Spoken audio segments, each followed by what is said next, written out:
एक घर है, घर में दो बेटे हैं। जब दोनों बेटे ग्रो करते हैं तो घर भी फलता फूलता है। लेकिन अगर किसी एक बेटे को झटका लगता है तो घर का पूरा बोझ दूसरे बेटे के सिर पर आ जाता है। घर की स्थिति भी बिगड़ने लगती है।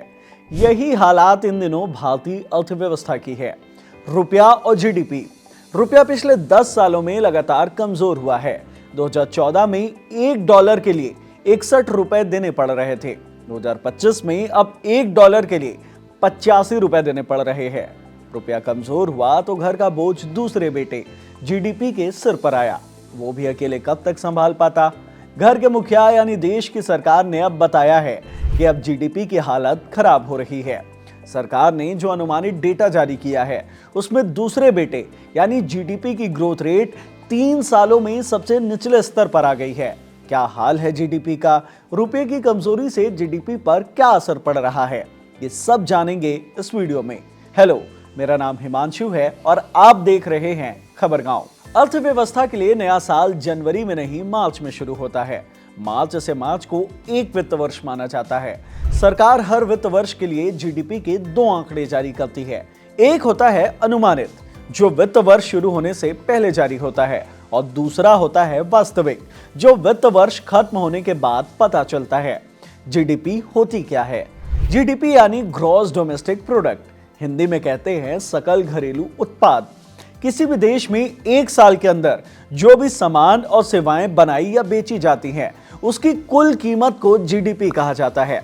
यानी साल भर में देश के अंदर जितना भी प्रोडक्शन हुआ और साल भर में लोगों ने होटल, रेस्टोरेंट जैसी जगहों पर मिलने वाली सेवाओं में जितना भी खर्च किया, उसकी कुल कीमत को देश की जीडीपी कहा जाता है। ये 3 चीजों से मापी जाती है। पहला होता है प्रोडक्शन, यानी देश में कुल कितने सामान और सेवाओं का उत्पादन हुआ।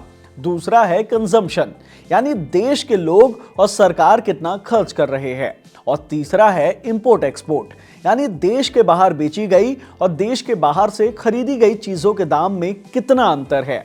जीडीपी किसी देश की आर्थिक स्थिति नापने वाले थर्मामीटर की तरह काम करती है, और जीडीपी के कमजोर आंकड़े बीमारी का संकेत देने लगे हैं। मार्च 2024 से मार्च 2025 के वित्त वर्ष यानी कि आने वाले साल के लिए सांख्यिकी मंत्रालय ने अनुमानित जीडीपी ग्रोथ रेट जारी किया है। आने वाले साल में जीडीपी ग्रोथ रेट 6.4% रहने का अनुमान है। ये 2022 के 9.7% से, 2023 के 7% से और 2024 के 8.2% से काफी नीचे है। जीडीपी ग्रोथ रेट कम होने के कई कारण हैं, लेकिन इसका सबसे बड़ा कारण है दूसरे भाई की कमजोरी, यानी रुपए की वैल्यू गिरना। कैसे, ये समझते हैं। किसी भी देश की जीडीपी को डॉलर में मापा जाता है। भारत की जीडीपी जो रुपए में आंकी जाती है, उसे डॉलर में कन्वर्ट किया जाता है। वही देश की एक्चुअल जीडीपी होती है। सांख्यिकी मंत्रालय ने अनुमान जताया है कि मार्च 2025 तक देश की अनुमानित अर्थव्यवस्था 324 लाख करोड़ रुपए की होने वाली है। अगर 85 रुपए के भाव से इसे डॉलर में एक्सचेंज करें तो देश की अर्थव्यवस्था होगी $3.8 ट्रिलियन की। लेकिन अगर रुपया ऐसे ही और गिरता रहा तो ये आंकड़े देखिए। 2014 में $1 की एवरेज वैल्यू 60 रुपए 95 पैसे थी। 2016 में ये 67 रुपए 63 पैसे हो गई। 2018 में 70 रुपए 64 पैसे, 2020 में 74 रुपए 31 पैसे, 2022 में 81 रुपए 62 पैसे और 2024 में 84 रुपए 31 पैसे हो गई। अभी 8 जनवरी 2025 को $1 की वैल्यू 85 रुपए 84 पैसे है।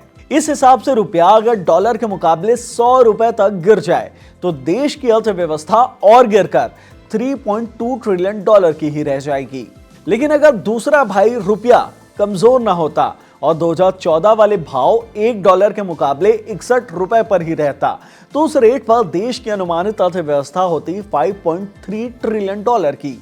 घर के मौजूदा मुखिया यानी कि मौजूदा केंद्र सरकार का यही लक्ष्य है, घर की अर्थव्यवस्था को $5 ट्रिलियन तक पहुंचाने का। ऐसे में अगर एक भाई रुपया कमजोर नहीं होता तो आज दूसरे भाई के साथ मिलकर ये अपने घर को $5 ट्रिलियन के लक्ष्य तक से भी आगे ले जा सकता और अर्थव्यवस्था $5.3 ट्रिलियन की हो जाती। लेकिन ऐसा नहीं है कि जीडीपी के कमजोर होने का कारण सिर्फ रुपया ही है। इसके कई और कारण है। ग्रोथ रेट मेजर करने वाली फर्म क्रिसिल के चीफ इकोनॉमिस्ट धर्मकीर्ति जोशी इसके 4 कारण बताते हैं। पहला, दूसरी तिमाही में हुआ स्लो डाउन। दूसरा, सरकार द्वारा कम खर्च और टैक्स में राहत न देना। तीसरा, ऊंची ब्याज दरें। और चौथा, लोन लेने के नियमों को सख्त करना, जिससे उधार लेना कठिन हो जाए। धर्मकीर्ति जोशी बताते हैं कि इन 4 चीजों के चलते देश की जीडीपी ग्रोथ रेट 8.2% से गिरकर 6.4% पर आ सकती है। सांख्यिकी मंत्रालय ने जो डेटा जारी किया है उसके मुताबिक देश की जीडीपी को मजबूत करने वाले मैन्युफैक्चरिंग, फाइनेंस, रियल एस्टेट और सर्विस सेक्टर के ग्रोथ में भी गिरावट आई है। पिछले वित्त वर्ष में इन सेक्टर्स का ग्रोथ रेट 8.6% का था। इस बार अनुमान है ये कम होकर 7.3% ही रह जाएगा। दूसरी तरफ होटल, ट्रांसपोर्टेशन और टेलीकॉम समेत सर्विस सेक्टर का ग्रोथ रेट भी कम हो सकता है। अनुमान है ये पिछले साल के 6.4% से नीचे गिरकर 5.8% ही रह जाएगा। इस साल देश के जीडीपी का बैकबोन बनेगा एग्रीकल्चर सेक्टर। सांख्यिकी मंत्रालय के मुताबिक 2023-24 में एग्रीकल्चर सेक्टर का ग्रोथ रेट 1.4% था। अनुमान है 2024-25 में ग्रोथ रेट दोगुने से भी ज्यादा बढ़कर 3.8% का हो जाएगा। लेकिन ऐसा नहीं है कि जीडीपी ग्रोथ रेट घटने से भारत की स्थिति दुनिया के सामने बहुत खराब होने वाली है।